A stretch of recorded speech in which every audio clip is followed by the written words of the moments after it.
What's up, everybody? Welcome into the Fantasy Six Pack YouTube channel for the Week 5 game previews. I'm your host, Dylan Clemens. Here with me, as they are every Friday, are my two co-hosts, Micah Plant and Ike Bonney. What's up, fellas? After Chicago Bears Thursday night victory, let's go! First time in 340-something days. Ike, how you feeling?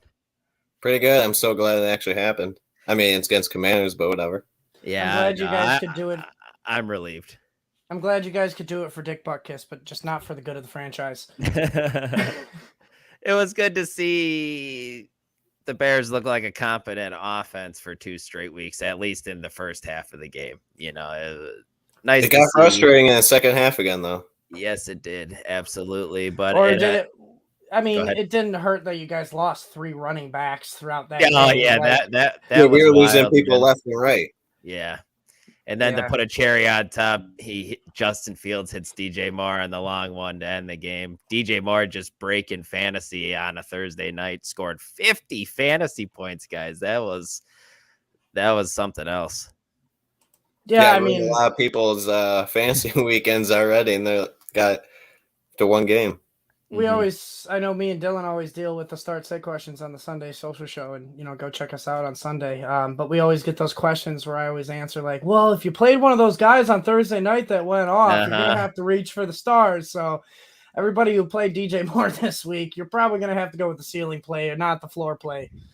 And man, it's even harder to do that too, Mike, when you got bye weeks coming into things. And now the Browns are on bye, the Chargers are on bye, the Seahawks are on bye, and the Bucks are on bye. That's a ton of fantasy relevant bodies that have to be on your benches this week. So it makes for an interesting week. Good thing we got some players coming back. Yeah. Yeah, that is true. Cooper Kupp love hearing that news. Yep. But Jameson. guys, before we jump into our Week 5 game previews, I just want to remind everybody to please hit that like button. Please subscribe to the channel if you don't already, and hit that bell for notifications so you know when we go live. After you do that, though, please also head on over to fantasy6pack.net/plans and become an all-access member, guys, where you get access to our award-winning rankings, where, no shocker here, Joe Bond is number 3 in the whole consensus Fantasy Pros competition out of all the rankers. So that pretty much pays for it itself, guys. Not even to mention our DFS tools, our DFS guys in our Discord. Join the Discord. It's all just great stuff for a small $9.99 a month fee. So you make your money back real quick. I will almost guarantee that. Pretty much in the first slate that you pay attention to in the Discord, you make your money back just for the month right there. Yeah. Pretty much just pays for your membership right there. The DFS guys have been killing it. Our betting guy, Alan, over there has been killing it, doing a very good job. And I know I was happy I took the Bears and their money line, or the Bears on the money line and the over $10 to win 60 last night. Pretty excited about that. So, but guys, what do you say? More about that, or more about the Bears just winning their first game? It's probably more about the Bears, man. $60, you take it or leave it. But 340 days, Michael Platt. You're a Packer fan. You have no idea what that feels like to go without Hopefully I don't. a win for that long. Hopefully you do. It's the truth. And I'm an Illini fan on top of it, so it's just like stacking shit on top of shit Saturdays and Sundays for me during football season, man. So it's usually not good. But guys, let's jump right into it now. Our first game over in London, we got the Jacksonville Jaguars versus the Buffalo Bills. Ike, we're gonna start with the Jaguars here. It's trending that Zay Jones is going to come back this week. And we saw what happened when these two were on the field together, him and Christian Kirk the first week. Zay Jones outsnapped Christian Kirk. Christian Kirk struggled to under 5 fantasy points, I want to say. But how do you feel about Kirk in this matchup against Buffalo with Zay Jones coming back? Well, it helps that Tre'Davious White is out, so their corners are kind of beatable now. Their defense is still good. They're going to get Von Miller back, so you want to think it's a shootout potential, but I'm not really sure. But anyways, I think Zay Jones is fine. He's the red zone guy for some reason. He's actually 4th in the NFL still, and he missed, 2 games? Yeah, he got hurt in like the middle of the second game. So if you want a guy who's going to get the red zone targets and probably get a touchdown, I go Zay, but Christian Kirk's going to get the more targets and catches, though. I think they'll all be fine. Yeah, I agree. So I know Trevor Lawrence hasn't really lived up to the hype this year. How are you feeling about him in this matchup? Are you're good to go starting him? There's a few quarterbacks I'd start instead of him. I would start I've told the plant this earlier. Yeah, I was just gonna say you brought this up to me earlier. Stafford, I'd start over him. I'd start CJ Stroud over him. Anthony Richardson. Against Tennessee, that one frightens me a little. Dude, all he does is score rushing touchdowns now. So that's gold in fantasy football now. But anyways, he's probably 13th, 14th quarterback. Honestly, it's going to be weird. I'd play Joe Burrow over him. I wouldn't. Interesting. No, this is Joe Burrow's week, man. That's why I'm wearing the hat and the black. It's Joe Burrow day. That is a good reference, though. I didn't even realize you do look like him a little bit right now. Just sorry, you're not the Tiger King. Neither is he. It's the dude from the Netflix show. we thought it was the Cowboys week when they played the Cardinals too, and look how that turned out. So Tennessee just rained all over the Bengals parade this past week with that pass rush, and the Cardinals defense has been somewhat stifling. Not over the top, but not at the bottom of the league like we expected. So I want to see it first from Burrow. At least we're seeing Trevor Lawrence consistently do it, where Joe Burrow is spike bad. Yeah, you could definitely tell something's not right with Joe. But let's jump back into this game here. The Buffalo Bills side of things, Mike, and this traveling across the pond to London, they stayed there though. No, we're talking the Bills here. Oh, okay. I was still focused on Jags because I got Lawrence. No, the Bills. It could take a toll on your body, obviously. It's hard to get acclimated to the time change and everything. Are you worried about this Bills offense as a whole, or are you still all in on their guys? What's up, Jamie? What's up, Jamie? And then what's up, Albert? Well, I was already worried about their defense in general because they got a lot of banged up bodies this week. No Tre'Davious White. I know Poyer, no, it was Micah Hyde is also banged up. Von Miller's supposed to play, but we'll see if that happens. So, that's why I'm kind of a little bit higher than Ike is on Trevor Lawrence, just because there's going to be a lot of banged up bodies, a lot of backups in the secondary. So, that's the one thing I'm mainly worried about. It's the Buffalo Bills. They're on fire, guys. I mean, since week 2, Josh Allen's QB6, James Cook, RB11, Stephon Diggs. Yeah, he had a rough week, wide receiver 37, but Gabe Davis is wide receiver 14. So we got a top 15 wide receiver so far right there, top 15 running back, and a top 10 quarterback. Week 3, Josh Allen, QB8, James Cook, RB18, Stephon Diggs, wide receiver 13. Gabe Davis, he was the one that got left out, wide receiver 45. So, obviously it's hard to get all 4 of these guys to hit. But when they do, it looks a lot like last week when Josh Allen was QB1, James Cook was RB13, Stephon Diggs was wide receiver 2, and you even had Gabe Davis as a top 25 wide receiver play at 21. This offense is heating up, and I'm not worried about it at all. All right, totally fair. Complete confidence there from Michael Plant for the. I hope it's confidence and not competence. Next game we got here, guys: the Houston Texans taking on the Atlanta Falcons. Ike, we kind of discussed it a little bit just a few minutes ago, but CJ Stroud's been pretty good for fantasy purposes to start this year. Top 12 the last 3 weeks. Is he a guy you're willing to start this week against the Atlanta Falcons, whose defense is a little better than anticipated? And these games are they go so fast because the Falcons just run the ball the whole time. He's a borderline QB1. It's worrisome because the Falcons actually haven't allowed a QB1 this year. Granted, they haven't played the greatest talent, but they did hold Goff and Lawrence to below a QB1. So, I mean, Stroud's a rookie. So if you go based off that, he might have his worst game of his season. Last time he played top 10 defense was the Ravens, which was week 1. He struggled. Mm-hmm. So, I mean, you should start him, but be cautious for sure. Yeah, I agree. I definitely don't love the matchup. But we've seen the peaks and valleys with a guy like Tank Dell too, the rookie as well. Like we've seen him be real good, and then he's been real bad. How do you feel about him this week? Do you have him ranked as a top 36 guy? I do not. Falcons are pretty good against the wide receivers. I mean, you got AJ Terrell, is it AJ Terrell on one side? I can't think. Yeah, him. Yeah. And then Jeffrey Okudah. So and you got Jesse Bates helping too. I think if any wide receiver is going to do anything, it's going to be Nico Collins. He is the alpha in this offense. Tank Dell probably going to get left out. Yeah, guys, you got to start.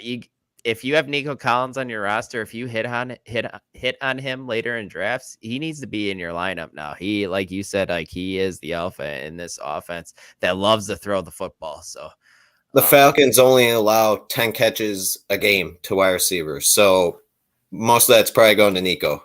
Yeah, it's Atlanta controls the ball a lot, man. You know, they possess the football for long periods of time. So, but Mike, talking about that Falcons offense now, how do you feel about Drake London? Has he earned a spot back in your lineup where he back-to-back weeks he's been saved by touchdowns? How are you feeling about him? No, you're not starting Drake London. Because he's been saved by those touchdowns. That's the only reason he's relevant for those back to 2 weeks in a row now. Yeah, he's not. Now I put a second question there for you to ask me, so I really want you to ask me that one. That's the one I want to talk about with this Falcons offense. Are we starting Jonnu Smith now that he has out-targeted Kyle Pitts 2 out of the last 3 games? Yes, you are. All right. Pitts is at 21 targets. Smith is at 20 targets. Past 4 games, though, Smith is tight end 10. So that's literally this whole season so far. Jonnu Smith is tight end 10. And Kyle Pitts is tight end 27. And there's a 1 target difference. All right. He's a low-end tight end right now, it seems like, for the most part, until things change. And Texans are middle of the pack, allowing the 14th most points to tight ends at 11.2 a game. So I think Jonnu Smith's a great waiver wire add, a good streamer tight end in a wasteland of shitty plays. Yeah. Why does he hate Kyle? I don't hate that. Yes, he hates him, but I don't know. It's just really just. How could you hate that man? Right, he's 6'6". He's an athletic freak. He can just go bail you out. Maybe his motor isn't high. Maybe he's not trying. Maybe he's pulling a Chase Claypool. Don't put that on anybody, man. But next game we got here, the Carolina Panthers taking on the Detroit Lions. Running back Miles Sanders has only finished as a top 24 back twice in 4 games. Are we still riding it out with him as a set it and forget it RB2 in your lineups, or are you playing with caution now? He's not set it and forget it, but like you say, he's caution. I mean, for some reason, he's 2nd in targets, 7th in target share, 5th in reception. So if you're in PPR, he must be started, even though it's kind of gross because him in the run game is not good. Mm-hmm. He is 47th in yards per carry, so you got to hope for the Bryce Young throwing him the ball a lot, which is possible. I mean, flex is better than an RB2, I'd say, for him.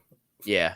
And we all knew Sanders could catch the ball out of the backfield, man. They just didn't do it with Jalen Hurts at quarterback. But this is a lot. Season, he caught 50 balls, but yeah, he's on pace to smash that right now.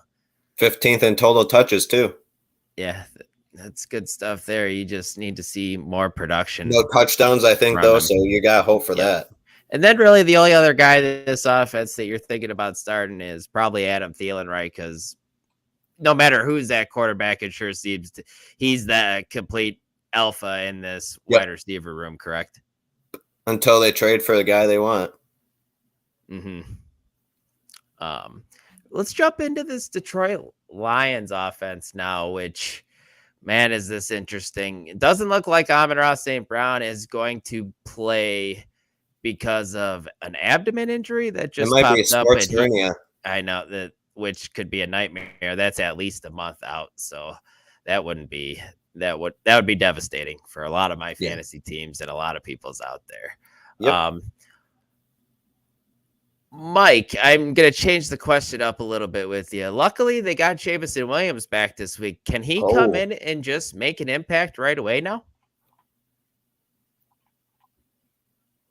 The plan? I don't think they need him to. You think it's Can you hear Josh me? Reynolds? Yeah, I can hear you. You just paused for a while. You think it's Josh Reynolds though, who's gonna be Okay. because he's questionable. He's questionable as well. Yeah, but I mean, here's the thing. Jameson Williams, he's not a volume guy. He's a boomer bust guy. So I don't know if he's even going to assume that 8+ target role. Plus, you got Laporta just eating up, just eating up all those targets. Mayor Gibbs time. Yeah, he's maybe. I hate to say it, but I mean, here's the thing. Gibbs might be the one who loses the most out of this with Jameson Williams coming back and everybody being healthy. The way they're treating him, I doubt it. I think it's more going to be between him and Laporta. They're both going to take a little bit of a hit. Mm-hmm. But Reynolds, like you said, you kind of answered it for me. Reynolds is a key part of this offense. In the red zone and, on third down, 2 targets in the red zone, that's second on the team. Now, it's not very much because they've been, actually scoring explosive plays for the most part. But it's still second on the team behind ARSB. And then on third down, he's got 6 targets, which is also second on the team. So, Reynolds has been a key part of this offense and why it's been humming along. So, Jameson might have a catch to get a touchdown this week. And the only reason I'm kind of pandering here a little bit is because you changed up the question on me. But I still am not starting him, even with ARSB out. I just don't think he's going to be assimilated right into the offense right away to where he's getting 8 targets. I only see him doing deep routes, really. I don't see him doing slants and stuff like that. Yeah, no doubt. I'm kind of with you there. Maybe a few screens. Yeah, it's not going to be he's not assuming the Amon-Ra St. Brown role, and he's not going to take Josh Reynolds' role because Josh Reynolds proved to be important to this offense. So I understand it. Khalif Raymond, right? Yeah, Khalif Raymond. You also got Laporta too, who's going to take too. Yep. Yeah, Laporta too. Laporta's someone who we should probably touch on just a little bit. He's made your way into your lineups now, and he's a set it and forget it tight end at this point. You don't even have to think twice about it. It has more to do with the position being absolute crap than it does. But Laporta's done his job too, so it's good stuff coming out of there, Mike. But I know you said we got some questions, so why don't you go ahead and pull those up on the screen and let's talk about them. All right, how's it going, Connor? He wants to know if he's starting Stroud over Burrow this week, and my answer is yes. I'll let you take that too, Ike. How do you feel? I'm going Burrow, man. It's his week. This is going to be his week. You're going to shit on the QB6, huh, CJ Stroud? Right now, I'm pretty sure he's QB6. Yeah, it's still early. I'm going Stroud over Burrow. I think the Arizona Cardinals give the Bengals more of a fight than you expect, Ike. Just wait till we get to the Bengals section. Arizona's getting cooked. They're going to be most likely down T. Higgins, too. I don't care. Not down any targets. He's got Tyler Boyd. Yeah, that's T. Higgins. T. Higgins has done, 2 catches off of 16 targets right now? He has 2 touchdowns. T. Higgins does? Yeah. Are you dumb? Those are probably only 2 catches. Take off that hat. It's restricting the blood flow to your brain. It's calling you stupid, Ike. What? Those 2 touchdowns have done him nothing because he's still wide receiver 40s. We have any more of the plan, or are we still rolling? This isn't really a question, but Buck is wanting to say, hey, what's up, guys? Hey, Buck, what's going on, my friend? I know, he always throws me off when I see Andrew. So I didn't recognize it at first. Sorry, Buck. Good to keep going now? Yeah, we're good to keep going. All right. Next game, we got the Tennessee Titans taking on the Indianapolis Colts. Ike, is Henry back at our good gracious after last week? No, he doesn't look great except for the one big run, but you got to start him because you picked him as your running back one, more likely. He looks great jump passing the ball for a touchdown. Yes, he does. Put him in at quarterback. Boom, red Why zone can't I offense, be quarterback, man. coach? Also, I'm curious your thoughts on DeAndre Hopkins. He's kind of getting the volume, I guess, but how high do you have him ranked? Do you have confidence in starting him still? Start him as a wide receiver 3. He has a chance to boom this week. Colts are allowing the 8th most points to wide receivers. I mean, only guy you can really name on that secondary is Kenny Moore. So, I mean, I can see why they're getting burned. Although this is something to keep in mind. Tannehill away from Tennessee is just mind-bogglingly bad. So it might be a rough day for Tennessee. That's why I consider him more of a flex than a wide receiver 3. But I mean, Like, you do it's have bye weeks. bad. You got bye weeks this week, so I can see why you put Right. him as a wide receiver 3. But it's low end wide receiver 3 for me. Yeah, I hear you guys there. Yep. Looking at the Colts side of things, though, Mike, you got the return of Jonathan Taylor. So I'm curious your thoughts on Zach Moss now, because he was absolutely fantasy viable with Jonathan Taylor out. But does the return of Taylor just kill him for fantasy purposes? And now is he just kind of left to be handcuffed to Jonathan Taylor? He's not completely killed, but that's the vibe I'm getting. I'm scared of him this week just because, one, you got the matchup. Tennessee's third best against the running backs, only allowing 13.2 a game to all running backs on a roster they play. But then, like you said, the return of Jonathan Taylor. Because here's the thing. Jonathan Taylor, yes, he may not have practiced, with the team, and he may have some chemistry issues and whatnot. But if they're really serious about trading him, they need to drive the trade value up. And the only way you're going to drive the trade value up is by seeing the man play. Yeah, 100% agree with you there. And then how do you feel about the rookie, man, Anthony Richardson? Are you keep rolling him out there as long as he stays hot? So, yeah, I'm gonna ride the roller coaster. He's QB6 the past 3 games. Like I said, I am a little worried about the matchup just because they're good at defending the run. Which, I mean, I know running quarterbacks are a little different, but it's still a run. Yeah. Yep. Yeah, I hear you there, but you can't sit Anthony Richardson to me. I think no, like I said earlier, Trevor Lawrence or A-Rich, it's A-Rich. He just looks like Cam Newton to me. You guys agree with that?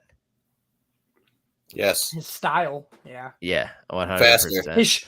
His style. Next game we got here, guys. It's pretty much 2 polar opposite teams, like the New York Giants offense, and let's talk about the Miami Dolphins offense. It's like apples and oranges. Thanks for giving me the Giants, man. Yep. You sorry, dude. You get stuck with the away teams every week. So, like, are we punting on everyone in this offense unless Barkley's playing? Like, I know we drafted Darren Waller. Daniel Jones was a borderline QB1, and people really liked his upside coming into the season because of his rushing floor. I was not a fan. He was one of my bust quarterbacks in my video. But that's besides the point. Ike, are you out on Daniel Jones and Waller now? You have to be out on Daniel Jones, even though this is a good matchup for the whole Giants team. Mm-hmm. But I didn't think the Seahawks had a good pass rush, and they got to Daniel Jones, 11 times or some shit. Yeah, franchise Dolphins record. have a little bit better of a pass rush than Seahawks, so I can only assume Daniel Jones is going to be on his back quite a few times. Sucks because you do want Darren Waller to do well. You drafted him for your number 1 tight end, but he's probably the only guy I'd start.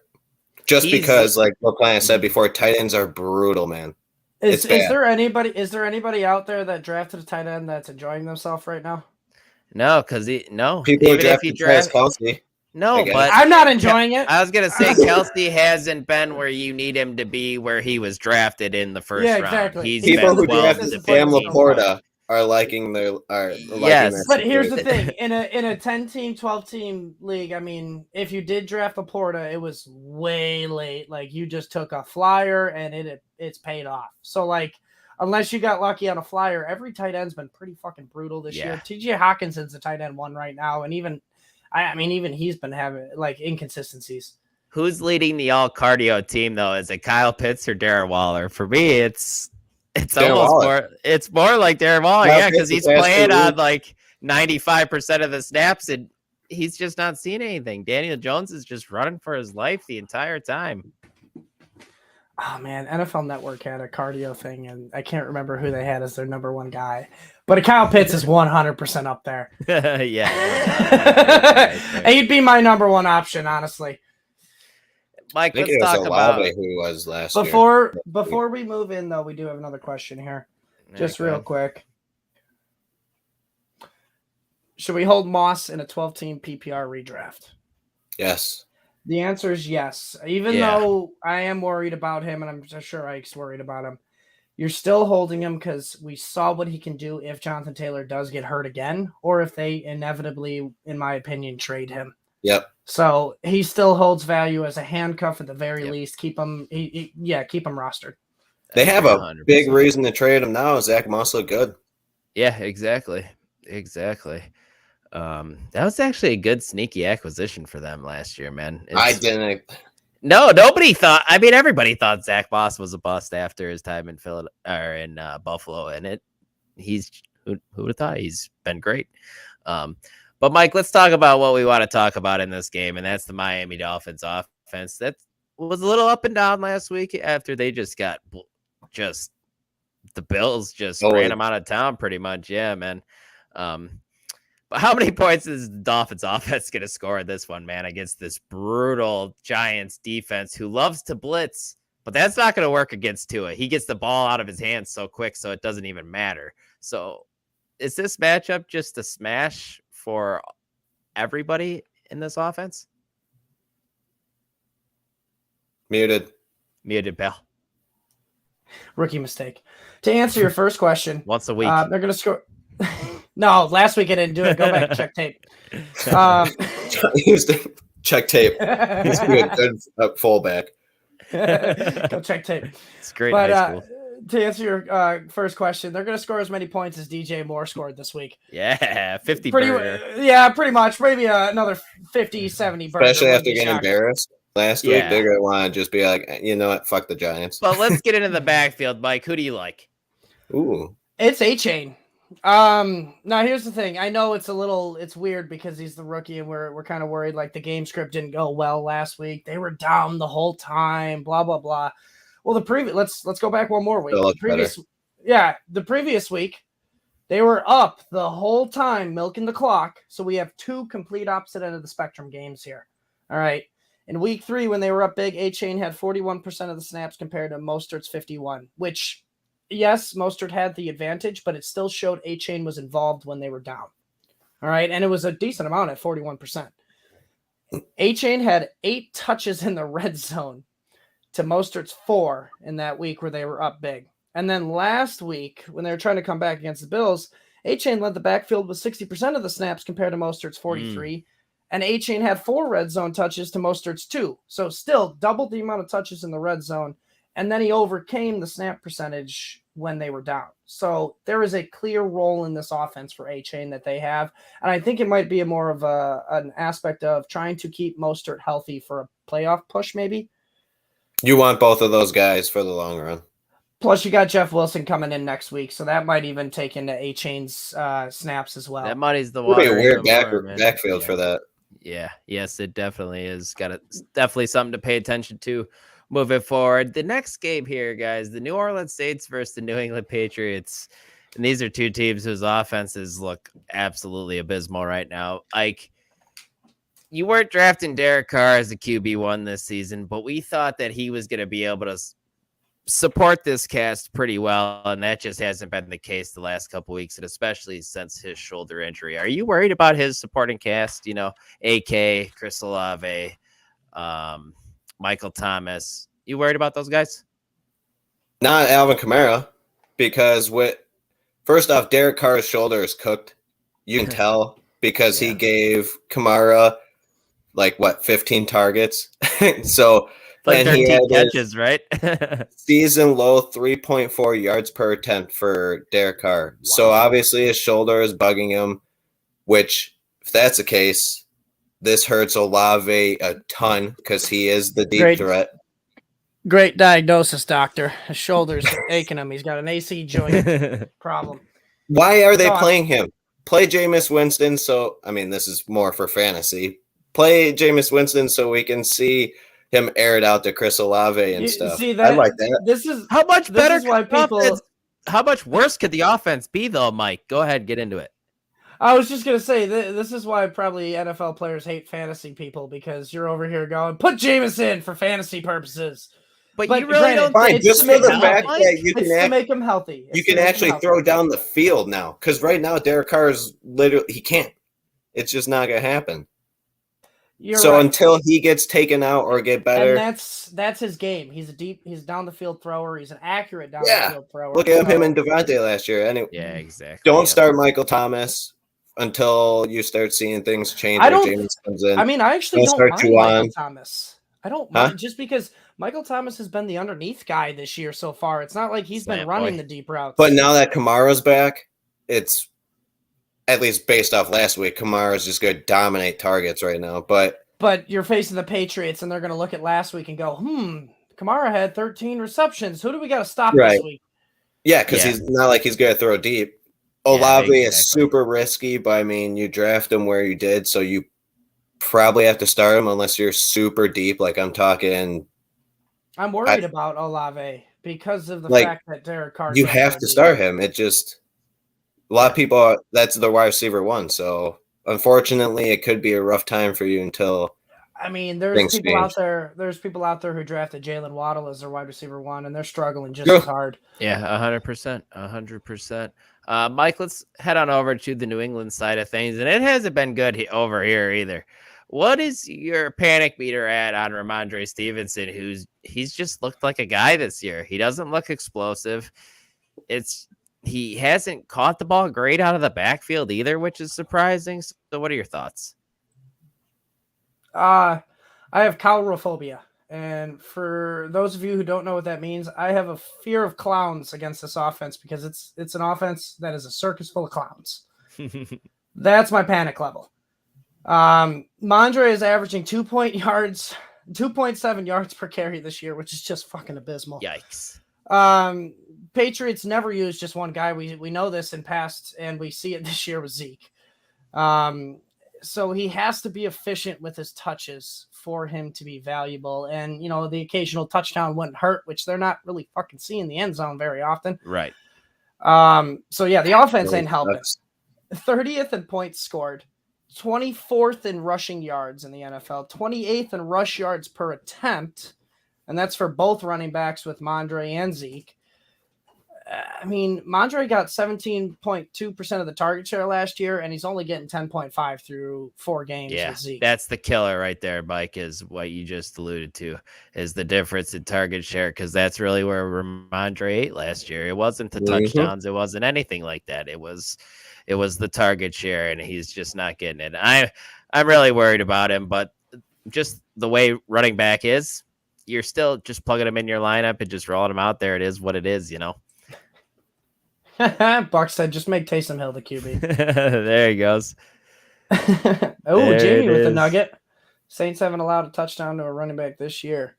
Interesting. Ooh, I like that. Interesting. Very nice. Very nice. Next game we got. I gotta continue. It very well might. Next game, the Baltimore Ravens versus the Pittsburgh Steelers. I always love these games, man. Divisional game. It's always gritty. It's always a little gross to watch, and that's exactly what it's going to be in this one, probably. Ike, who is the running back you want the most out of this in this Ravens backfield against this soft Steelers defense? As long as Justice Hill is fully healthy, that is who I would want, because when they were both healthy, he was the one getting most of the snaps and the important PPR work, at least if you're in PPR leagues. But Gus Edwards ain't going away, that's for sure. He's getting his 40 to 50% snaps. I don't like either of them this week. Goddamn. Fly. He's flying in my face, dude. So not anyway, I don't like either of them this week unless you're in 12-team league. Oh, that's goddamn fantastic. Fly. Just sign, stay away from this game in DFS. It sucks to not be in, like, because the Steelers have just given up so much to opposing running backs. So it's like, but yeah, I hear you. We're gonna give it up to Lamar Jackson running. That's what's gonna happen. Yeah, I could see Lamar having a big day. Agreed. Let's head on over to the Steelers side of things. Mike, your guy, Najee, put it together a little bit last week. Look at holy shit, 11 points. After that 11-point performance, does that give you more confidence heading into this one against the Ravens? First off, I don't appreciate you patronizing me. Yes, you do. It's the first time he outscored Jalen Warren. Jalen Warren. Woo woo! I feel better, but I'm not confident. Najee still outtouches Warren 53-43, which is cool and all. But Warren has 18 receptions and Najee's 4. There it is. So that's I mean, in PPR leagues, that's the goals right there. And then the other part of those high value touches is the red zone, where Najee only has one more carry, or one more touch, not carry, because technically Warren doesn't have a carry, just a target and a reception. Shocker, right? They don't get in the end red zone much. But one more touch than Warren in the red zone. But here's the problem. The fact that there's only 5 touches amongst the 2 running backs through 4 games is not a sign that they're seeing the red zone very often. So, I mean, Facts. if Najee needs a touchdown to score, and this offense averages 15.5 points a game, 29th in the league, I'm not feeling super confident in Najee. Yeah, he gets the volume to be a solid RB2, low-end RB2, but that's, I mean, unless he scores a touchdown, he's going to continue to be right there. You buried the lead, though, Mike. This offense could change now. It might be Mitchell Trubisky under center this week with Kenny Pickett a little banged up. Another Jameis Winston type guy who's just going to chuck it. Yeah, not accurately. So this game's going to be an interesting one. Don't love it for the Steelers. Let's head on over to the afternoon games. Starting off here, we got the Cincinnati Bengals taking on the feisty Arizona Cardinals. Ike, you alluded to it all. Yes, they are. You've alluded to it all show. Feisty. To be fair, it's definitely banged up right now, but you've talked all show pretty much about how you love Joe Cool this week. You're wearing the hat in honor of it. But is this the bounce back game from this offense as a whole that we've been waiting for the entirety of the season? Hint, no, he's wearing black for their funeral. That's a good one. This is their get right game, I think. In the past 3 games for the Cardinals, they've allowed the 2nd most yards, the 6th most points, and that was when they beat Dallas still. And it was playing New York Giants. Granted, they also played San Francisco, so that's probably where most of the damage was done. But Daniel Jones had a good game against them too. If there was a game for Burrow to do it, this is it. The Cardinals We said that last week against the Titans. 6 most points to quarterbacks the Cardinals have been giving up. Also, it's a Joe Mixon week, 3rd most given up to running backs. Ooh.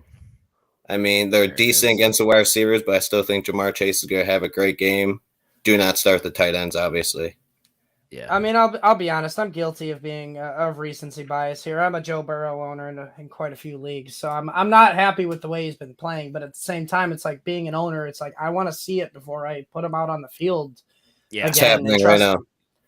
I mean, I personally thought that was last week against Tennessee. Like, you don't run against Tennessee, you throw against Tennessee. Deshaun Watson had almost 300 yards against them. Yep. But Joe couldn't. If Higgins is a go, He's with starting to feel better. Yeah, quote we'll unquote. see.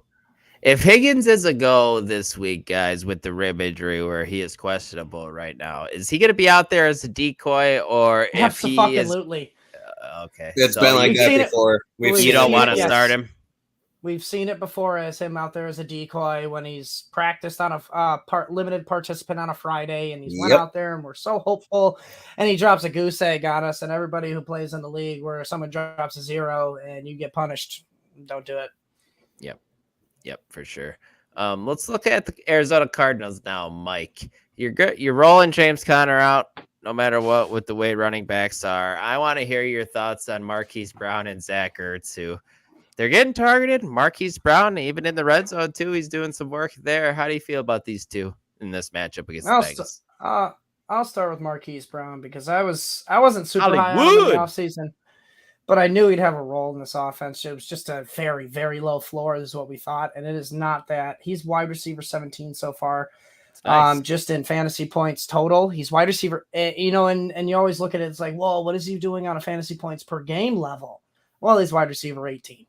So perfect. It correlates perfectly, 17 to 18 right there. He's tied at 18th in targets for wide receivers at 32, and just quick little nugget here. Terry McLaurin and Jahan Dotson played an extra game last night, and he's still got one more target than McLaurin and 2 more than Dotson.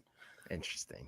Brutal. So it's pretty good floor there that we got working. It's just, again, the ceiling's capped a little bit. Now Josh Dobbs is pushing that ceiling and that floor up a little more than we thought it would, which Smartest is making man him alive. I mean, in a week where we don't have Keenan Allen, and some of the other guys, what is it? Amari Cooper, Chris Godwin, that's, all my wide receivers right there pretty much in my own league. You can roll out Marquise Brown and feel confident, in my opinion. I agree 100%. How do you feel about Zach Ertz, my friend? Yeah, with the state of the tight ends, as we know, just being a, nuclear wasteland. Zach Ertz is streamer worthy, especially if you're a Kyle Pitts owner. Dylan, I'm talking to you. He's second in targets for tight ends with 30, behind only Hawkinson, and he's 5th in receptions with 20. So, it's ugly. It's what we thought James Conner was going to get, just ugly, ugly work. But, 30 targets as a tight end position. Love it. How can you pass it up when you got Kyle Pitts getting 21 and he's tight end 27? Yep. Yeah, absolutely love to see the volume for Zach Ertz. That's for sure. The next game here, guys, we got the Philadelphia Eagles taking on another feisty team, the Los Angeles Rams, who are playing up past the talent on their team, I feel. Ike, how dare you? Puka Nacua is talented. He is. Just I'm not sure about anyone outside of Aaron Donald on their defense is too talented, but they're playing well right now. Playing well, man. Ike, are we still riding Dallas Goedert right now? Because it hasn't been a good ride. I'll just say that. I mean, you have to say the least. Tight ends are like we've been saying. You have to. Yeah, who are you? Tight ends Zach are brutal. Zach Ertz? Yeah, I was gonna say Zach Ertz. Would you? Who do you But want? chances are Zach Ertz is on somebody else's team and got drafted or picked up before you did that with Goddard. But what if you got both of them? Who are you starting? I'm still going Goddard. He's still the 13th most targeted tight end. I agree with Ike, because with tight ends being as barren as Rams allowed 12 most points to the tight end, allowed 12 points a game to tight end, so. As barren as a tight end position is, you want the guy who is going to either get the volume, which Zach Ertz sees, or the highest touchdown probability. And you're playing on the Eagles where, he could at any point, have 4 receptions for 2 touchdowns. And he's going to be the number 3 tight end in the week because of how bad it is. So I still roll with Goddard just because the touchdown upside outweighs the targets Zach Ertz is getting, because if he's only averaging, 7 yards of reception on those targets, it's not going to lose you a week, but it ain't going to win you a week, where Goddard can win you a week. Yeah, I hear you there. And this offense, it hasn't looked pretty to start. Maybe this is the game where it actually gets right. But what does look pretty now is that connection with Jalen Hurts and AJ Brown. Ever since AJ Brown threw a temper tantrum on the sideline, weird things have been fixed in their relationship. But Ike, I'm pretty sure I know what you're gonna say. But with what we've seen from DeAndre Swift the past couple weeks, he's a set it and forget it running back 2 in your lineups, right? And no worries at all. Yeah, RB2. Some of you are lucky enough to be able to put him in the flex because you probably got him pretty late. Yeah, no doubt. So, bully for you. For sure. Looking at the Rams offense, Mike, Kyron Williams has really been the guy in this backfield. Pretty much he was playing in the 90th percentile in snaps and all that. Ronnie Rivers is starting to eat in a little bit. It's not a ton, but he's starting to get a little bit more run. Are you worried about Kyron doing what he has done so far if he starts seeing a little less volume? I think you're burying the lead right there, doing what he's done so far. That motherfucker's RB3 right now through 4 weeks in fantasy. That is pretty damn good. He looks like the fantasy MVP right now for where you got him in drafts. Even if you drafted him, you probably got him off waivers, let's be honest. 3rd most targeted RB in the NFL behind only Jacobs and Miles Sanders, like you talked about earlier, Ike, the surprising one in there. Tied for 8th in rushes amongst the RBs. Hell, he's 2nd in the league for touchdowns with RBs, tied with Kenneth Walker and Montgomery right now. even in last week when Ronnie Rivers came in a little bit more than we expected, because I remember getting I do the injury updates, and I remember getting a message in the Discord, hey, anybody heard anything about Kyron Williams? Yeah, I haven't seen him on the field in a little bit. And I'm like, what?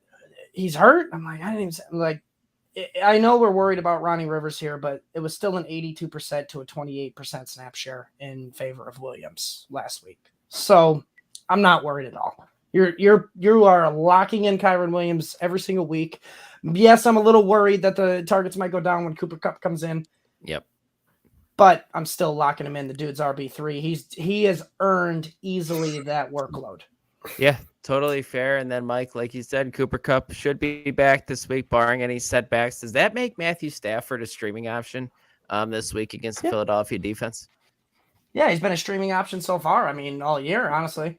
300 yards. It's just no ceiling so far because he hasn't. I don't know if I remember correctly. He hasn't had a single game with 2 touchdowns, or is it 3 touchdowns? Because last week he might have had 2 touchdowns with that one to Puka to win it. He needs to stop turning the ball over too.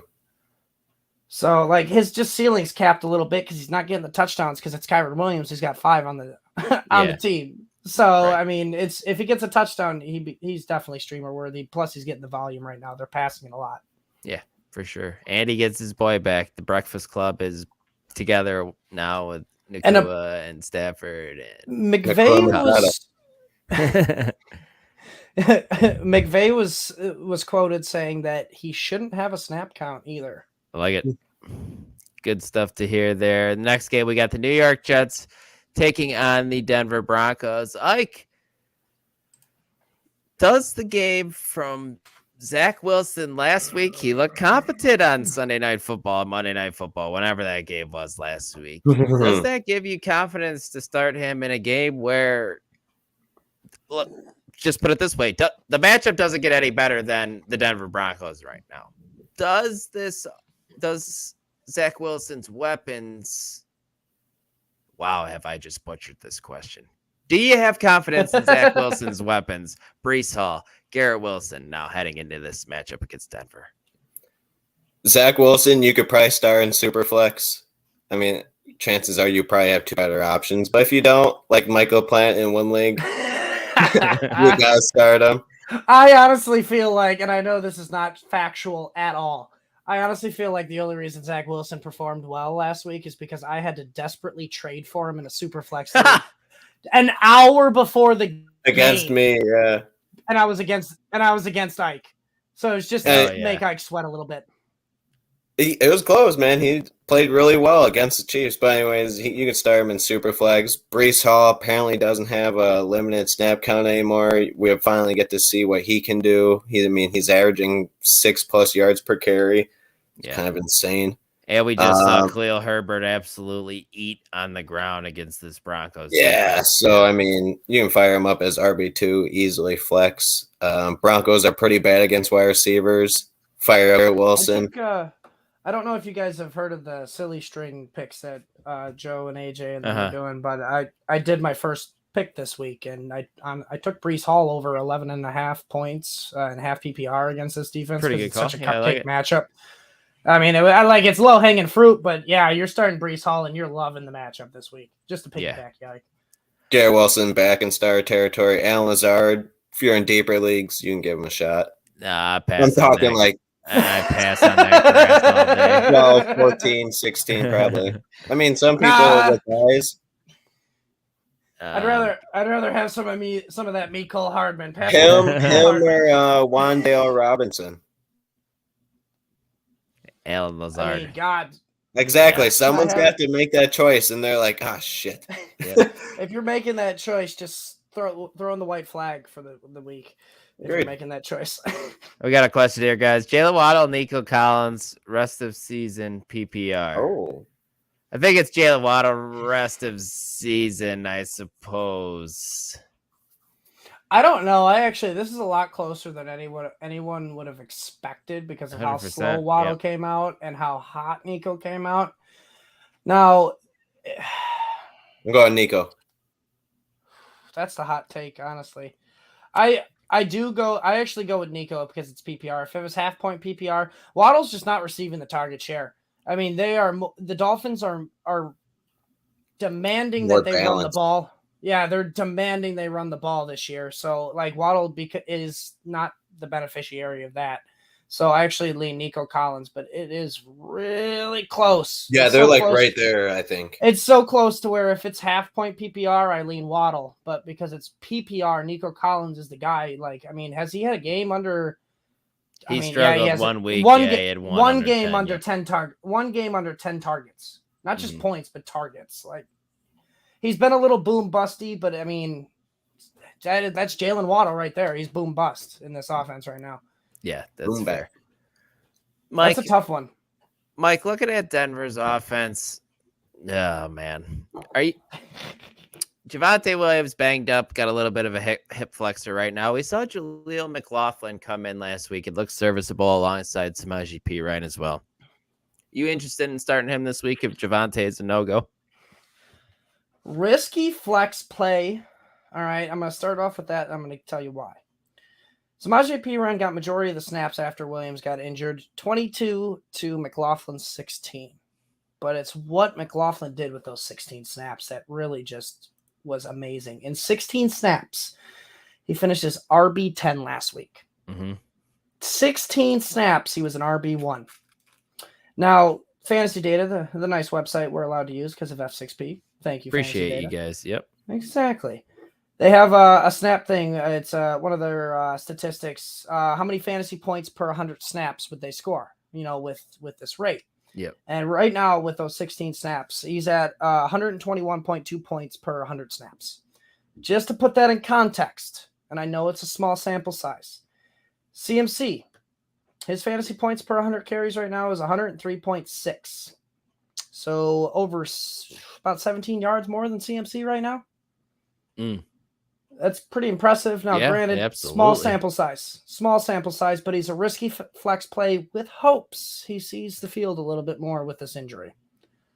Yeah, he very well could. Jerry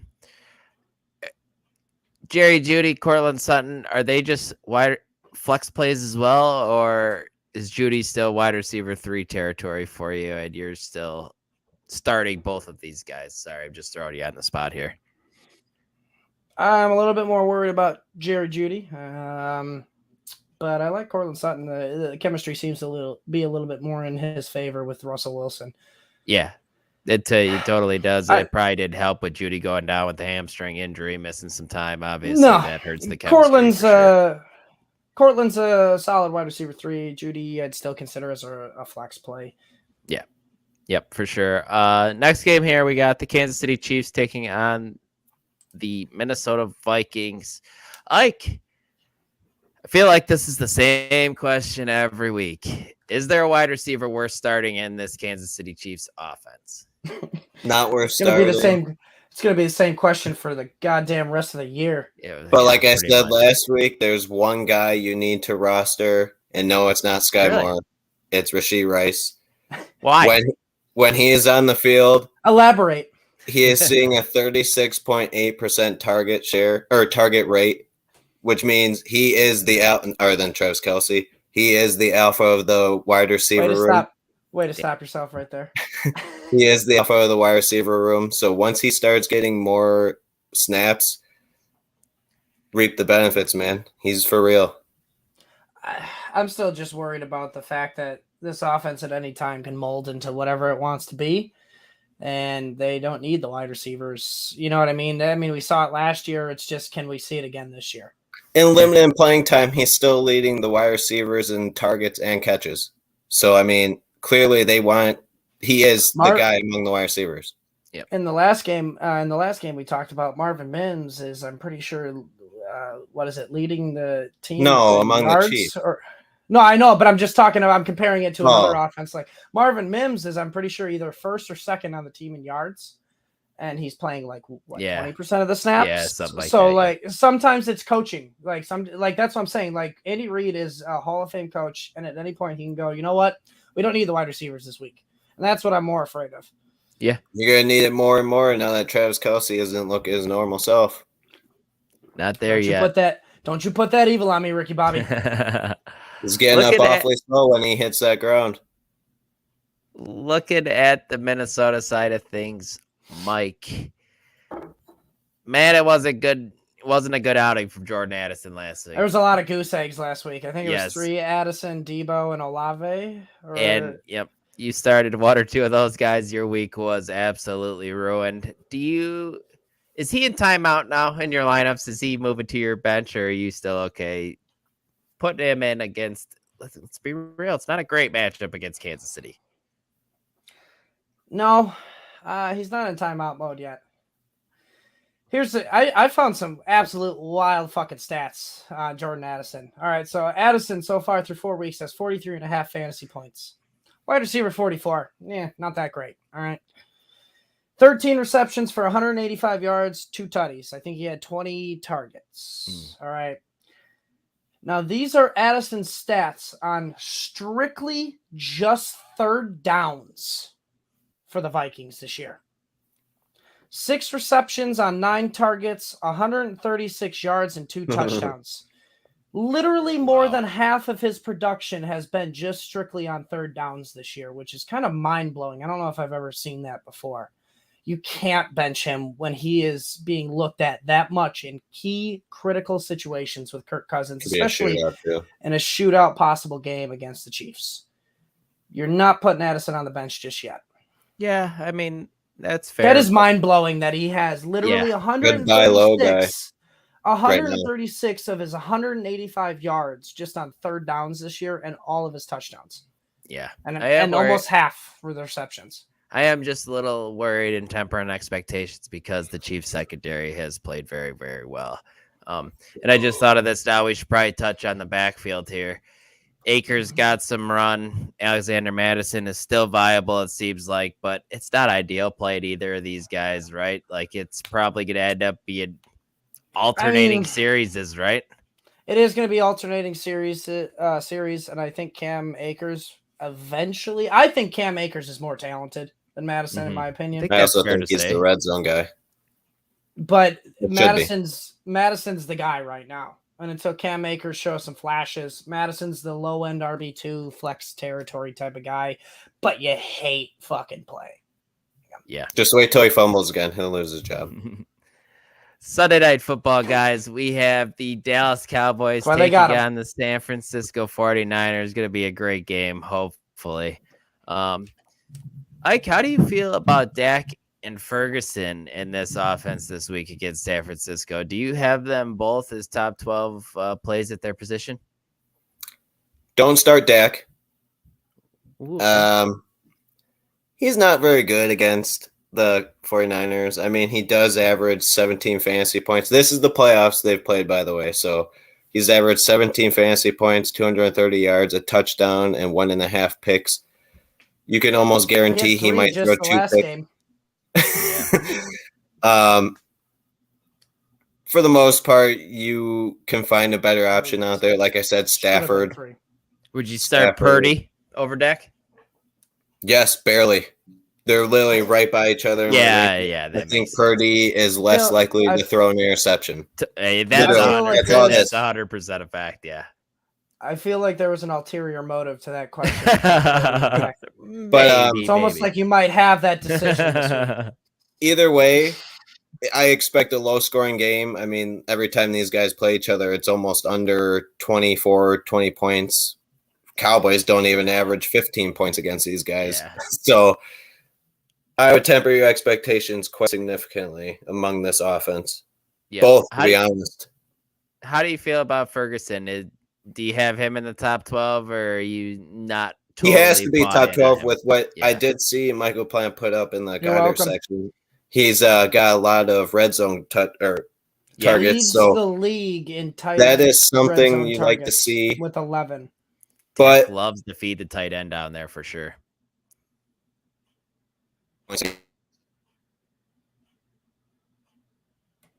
Lost you there, lagging a little bit, Ike. But yeah, I wasn't sure if that was me. No, you're good, Mike. Let's jump over to you now in the San Francisco 49ers. I kind of want to screenshot him right now. Man, Brandon Ayuk's back healthy, Mike, and he is looking very, very solid. Are you worried about George Kittle and Deebo Samuel? He was one of those guys with the goose egg last week. Are you worried about them in this matchup and moving forward? Sorry, I had to mute my mic there so I can crack open my beer. Boosh. Yes, some boosh. I'm worried about Kittle, but that's just because all tight ends are garbage right now. But yeah, I'm worried about Kittle. He's one of those guys where I'd rather almost start Zach Ertz. It's one of those ones where you can make an argument. Yeah. Both are solid options, but it's like, do you want to play it safe with Zach Ertz or do you want to reach for the stars with Kittle? There's not going to be much scoring in this game. I like the kickers a lot. Will you be surprised if George Kittle has 2 touchdowns in any game he plays in? Would not be surprised. No. Exactly my point. Now, kinda. I think the touchdown guy is Brandon Ayuk. Or C-Mac's he's MVP. just the guy. Brandon Ayuk. Yeah, that's true. You say Brandon Ayuk's the guy. All right. Now now Debo was one of those guys last week who got a goose egg, did not get a single target even last week. So he pretty much didn't even play the game. Would you agree? He was doing what cardio team. All cardio. Would you pretty much say that Debo did not play last week, essentially, with 0 targets? He got 1 rushing attempt. Whoop-de-doo. But would you say he pretty much didn't play? So sure. He's played the same amount of games as Ayuk so far this year, essentially, if you want to exclude that game. The one time Debo did good, Ayuk was out. So I don't care what Debo does right now. Debo's, I mean, so they both played 3 games. Now, granted, I can't help who's injured when. Let's just put this disclaimer on here while I tell you this silly stat. When Debo had his best game, pretty much all his points, that was when Ayuk was out. So that'll help you right there. That's not my point. I chase volume here. I don't chase points. I chase volume. Debo leads the team in targets, 28 to Ayuk's 20, and they both essentially played the same amount of games. So yes, Ayuk is phenomenal. He's getting the better targets. He's not getting more targets. He saw like 12 to 13 in 1 week when Ayuk was gone. Stop. So you want to be hard on him this week. You want to be on his side this week. But last week you were off of him like a motherfucker. But let me finish my thing. I wasn't off like a motherfucker. But I was off. You like Debo better, yeah. I did, yeah. I didn't think his ribs were that bad, to be honest. Ayuk is at 16 yards per target this year, and Samuel's at 8.8. All right, for example, the hot man last night, DJ Moore, who was just taking house calls left and right, 15.6 yards per target. So, like, it's just he's getting the better ones, and he's doing something with it. Debo's still involved in this offense. Yeah. Oh, yeah, but I just don't like him. I get it, but I'm not worried about Debo is essentially what I'm getting at here. I know Ayuk's not getting any carries either, so that's not good. Ayuk's the guy. He's shown it. He proved it. But Debo's still involved. That's what I think it hurts Kittle more than anything. I think Kittle. It does. He's the biggest loser. All right, and the reason Debo lost so much last week and didn't really need to be used is because C-Mac went the fuck off. Yeah, and his ribs were hurting. I'm assuming. Yeah, so like I'm not worried about Debo. I'm more worried about Kittle, if anything. I don't know. Sure. All of them this week are gonna struggle except for C-Mac, I think. We got Monday Night Football, guys. Green Bay Packers taking out the Las Vegas Raiders. This could probably be a game that you could skip. How dare you? If you'd rather do something else on a Monday night. Last night was a game you thought you could skip, and look what it turned into. That's fair, man. Ike, is Romeo Doubs someone who needs to be started in your fantasy lineups? He's seen a ton of volume the last few weeks. 12-teamers, definitely. 10-team, depends on how deep you are. A lot of people have 3 solid wide receivers already to where you don't need to start him. Not everybody are you 2 fucks who draft 4 wide receivers in the first 4 rounds. Right now, he's number 1 option for them. He has the 3rd most targets among every position in the past 2 weeks. Wide receiver 13 during that time. Yep. Wide receiver 16 on the year. I mean, you can start him as a wide receiver 3 flex with full confidence until Watson starts getting his full snap count. Then you got to see how it shakes out. I was going to say, if you have both, would you rather start Romeo Doubs or Christian Watson this week against the Raiders? Doubs still. I think Watson's still on snap count. He only saw 46% last week. I'm assuming he'll probably go up to 60 maybe this week, 50, somewhere on there. Although the news is that David Bakhtiari will be out for the rest of the year. I'm not a huge fan Shocker. of that. Shut up. Shut up. Yeah, poor guy, man. But no, you're not wrong. He needs to retire, man. His knee just can't hang. Yeah, he does need to retire. He wanted to go to New York with Aaron. I know he did. Those guys were boys. Totally off topic. Dylan, did you see Khalil Herbert trying to cut when he came back from that ankle injury? Yeah. Yeah. I did not see that because I was doing the show. But definitely some sort of sprain, that's for sure. He was running across the line. He tried stopping on a dime and going back, instantly fell to the ground because he had no power in his foot. Yeah, it kind of looked like Booby Miles on Friday Night Lights when he comes back into the game and tries to cut. Yeah, it definitely wasn't a good thing. But he'll be out a couple weeks probably. Yeah. Looking at the Raiders side of things. Roshan Johnson with a concussion too, so monitor that. I mean, they might actually have Deontay Foreman activated finally. Yeah, Deontay Foreman will be active last week. I don't know. They're a weird organization. Week, sorry. Yep. Mike, last week my Raiders question had something to do with if this was the Josh Jacobs blow-up week, and it ended up being it. Finished it as a top 5 running back. Do you foresee another top 5 finish this week against the Packers? God, I'm gonna hate it if this doesn't happen, but can I guarantee it? You can do whatever you want, man. You got a target beast right now. It's recorded. I want to guarantee it. I want to guarantee this shit. I mean, how do you not with this? I'm stamping Joe Burrow. Do it. I mean, I'll guarantee it. He's gonna have a top 5 finish. I mean, look at these numbers. There we last go. year, first 3 weeks last year, he had 32.1 total fantasy points. You want to take a guess of what he has through 3 weeks this year? For the first 3 weeks, 30 points. All right, almost identical. I'm not gonna lie. And then, sure as shit, game 4, he finishes and just blows up. He's a top 5 guy. Well, here was game 4 last year. 34.5 points, RB2. How many targets did he see? Like 10? I didn't look at the targets. I just cared about the points here because that's what I'm looking for. In this specific question, that's what I'm looking for. Week 5, what'd he do? He was just RB3 with 30.3 points. So 2 back-to-back 30 games. And then by week 6 was his bye week. It is what it is. You didn't get him. But then that following week, week 7, 36.5 points, RB2. Like 3 straight weeks of 30-plus points, RB2, RB3, RB2, after he finally got going in week 4 of last year. It just takes him 3 weeks to get back in shape, I guess. I don't know. Plus, he missed all of training camp, so I think he's back, man. He's ready. Yeah, so I'm guaranteeing he's going to probably be a top 5 finish this week. If not, you know what? I can't always be right. Stamp the flag. Yep. I follow the data. The data tells me he's going to score 30 points. If you miss, you're fired, man. It is what it is. Does Jacoby I won't be Myers... fired for my Joe Burrow one, though. So. Find another person who gives you more data points. Mike, does Jacoby Myers interest you at all in this matchup against the Packers? He's seeing the targets, that's for sure. Yeah, 25 targets, which is a 19.8% target share.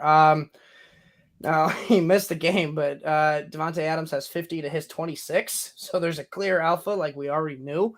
Yeah. But Myers has a role. I mean, nearly 20% target share. That's nothing to mess with. Flex play, especially with the bye weeks this week, losing, like I said, Keenan Allen, Chris Godwin, Amari Cooper. Like you can slide Myers in there, I think, this week. Yeah, I have no problem starting Jacoby and the Packers defense has not lived up to what they should be, so I think you can score on them. Especially if Jair doesn't play as well. It's just another thing, man. Not good stuff. I saw something today, and I can't remember where I saw it, but the Rashawn Gary has 11 pressures on the QB this year, and their entire depth of edge rushers don't even have 10. I feel that. Yeah, man. like their defense hasn't even been getting pressure on the QB here. So like, where's Kenny Clark been doing? Apparently not. He's not an edge guy. He's not an edge. It was. I know, but I haven't heard his name either. Really. Yeah. You're not wrong. I mean, you're not hearing very many names from this offense unless they're giving up a play. Right. Defense. But all right, Defense, guys. Yes, thank you.